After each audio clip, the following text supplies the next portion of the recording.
Hi hello all ಎಲ್ಲರಿಗೂ ನಮಸ್ಕಾರ. Welcome to my YouTube channel. ಇವತ್ತು ಗೋರಿಕಾಯಿ ಹಾಗೆಯೇ ಹಸಿರುಕಾಳಿನ ಪಲ್ಯ ಮತ್ತು ಬಸ್ಸಾರನ್ನ ಮಾಡೋದು ಹೇಗೆ ಅಂತ ನಾನು ತಿಳಿಸ್ಕೊಡ್ತಾ ಇದ್ದೀನಿ. ಮೊದಲಿಗೆ ನಾನು ಗೋರಿಕಾಯಿನ ಸಣ್ಣದಾಗಿ ಹೆಚ್ಚಿಟ್ಕೊಂಡು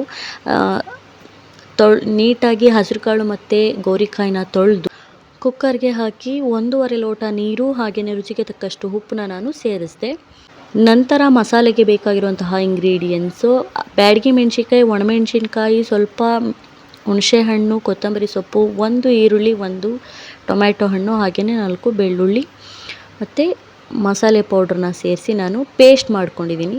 ಹಾಗೆಯೇ 1 ವಿಷಲ್ ಆದಮೇಲೆ ನೋಡಿ ಕಾಳು ಮತ್ತು ಅದರಲ್ಲಿರುವಂತಹ ನೀರಿನ ಅಂಶನ ನಾನು ನೀರಿನ ಎರಡನ್ನೂ ಸಪ್ರೇಟ್ ಮಾಡಿಕೊಂಡೆ. ಅದೇ ಒಂದು ಕಡಾಯಿಗೆ ನಾನು 1.5 ಸ್ಪೂನಷ್ಟು ಆಯಿಲ್ನ ಹಾಕಿ ಕಾಯಲಿಕ್ಕೆ ಬಿಡಬೇಕು.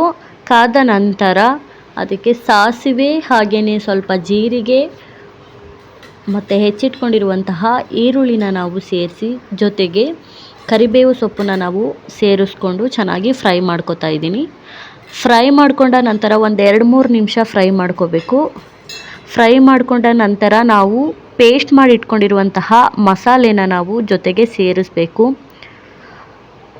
2-3 ನಿಮಿಷ ಹಸಿ ಸ್ಮೆಲ್ ಹೋಗೋ ರೀತಿಲಿ ಫ್ರೈ ಮಾಡಿಕೊಂಡ ನಂತರ ನಾವು ಕಾಳಿಂದ ತೆಗೆದಿಟ್ಟಿರುವಂತಹ ನೀರನ್ನ ನಾವು ಅದಕ್ಕೆ ಆ್ಯಡ್ ಮಾಡಿಕೊಂಡು 1 ಕುದಿ ಬರೋ ರೀತಿಲಿ ಬಿಡಬೇಕು.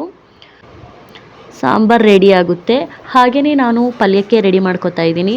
ಪಲ್ಯಕ್ಕೆ ಬೇಕಾಗಿರುವಂತಹ ಇಂಗ್ರೀಡಿಯೆಂಟ್ಸ್ ಹಸಿಮೆಣಸಿನ್ಕಾಯಿ, ಕೊತ್ತಂಬರಿ ಸೊಪ್ಪು ಮತ್ತು ಸಣ್ಣಗೆ ಹೆಚ್ಚಿಟ್ಕೊಂಡಿರುವಂತಹ ಈರುಳ್ಳಿ. ಹಾಗೆಯೇ ಒಂದು ಪ್ಯಾನ್ಗೆ ನಾನು 1 ಸ್ಪೂನಷ್ಟು ಆಯಿಲ್ನ ಹಾಕಿ ಸಾಸಿವೆ ಹಾಗೆಯೇ ಹಸಿಮೆಣಸಿನ್ಕಾಯಿ, ಕರಿಬೇವು ಸೊಪ್ಪು ಹಾಗೆಯೇ ಈರುಳ್ಳಿ 3ನ್ನು ಸೇರಿಸಿ ನಾನು ಚೆನ್ನಾಗಿ ಫ್ರೈ ಮಾಡಿಕೊಂಡು ರುಚಿಗೆ ತಕ್ಕಷ್ಟು ಉಪ್ಪನ್ನ ನಾನು ಆ್ಯಡ್ ಮಾಡ್ಕೊತಾ ಇದ್ದೀನಿ. ಸ್ಟೋನ್ ಉಪ್ಪು ಬಳಸಬಾರ್ದು ಇದಕ್ಕೆ, ಯಾಕಂದರೆ ಇದು ಕರಗಲ್ಲ.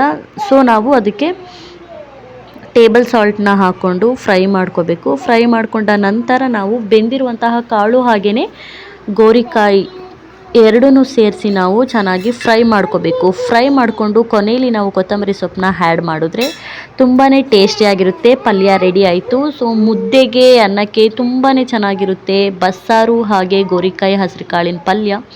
ಈ ವಿಡಿಯೋ ನಿಮಗೇನಾದರೂ ಇಷ್ಟ ಆಗಿದರೆ ಲೈಕ್ ಮಾಡಿ, ಶೇರ್ ಮಾಡಿ, ಕಮೆಂಟ್ ಮಾಡಿ. ಹಾಗೆಯೇ ಹೆಚ್ಚಿನ ವೀಡಿಯೋಸ್ಗಾಗಿ ನನ್ನ ಯೂಟ್ಯೂಬ್ ಚಾನಲ್ನ ಸಬ್ಸ್ಕ್ರೈಬ್ ಮಾಡಿ.